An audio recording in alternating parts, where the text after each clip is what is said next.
নির্বাচন এমন সময় আমরা করতে যাচ্ছি যখন আমাদের মাতা দেশনেত্রী বেগম খালেদা জিয়া মাটির নিচে শুয়ে আগামী নির্বাচনে ধানের শীষের বিজয় এবং দেশনায়ক তারেক রহমানের রাষ্ট্রনায়ক হওয়ার মহেন্দ্রক্ষণের জন্য অপেক্ষা করছেন।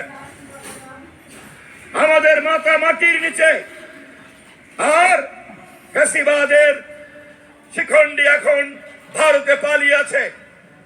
বাংলাদেশ আজ এক অভিভাবকবিহীন অবস্থায় দাঁড়িয়ে আছে।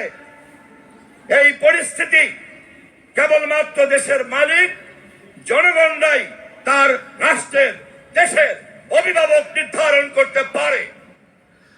আমাদের সামনে দেশের জন্য, জাতির জন্য দেশনায়ক তারেক রহমান ছাড়া আর কি কোনো অভিভাবক আছে?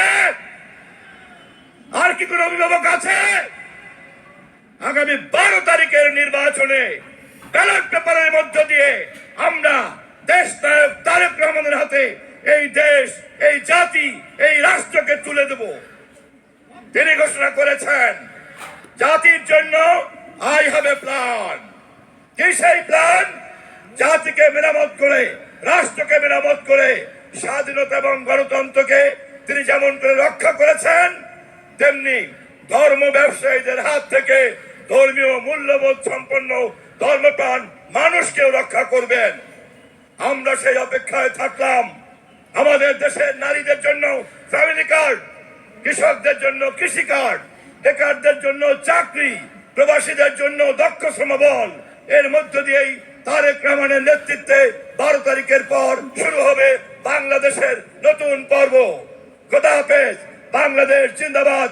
তারেক রহমান জিন্দাবাদ। বেগম খালেদা জিয়া অমর হোক। শহীদ জিয়া অমর হোক।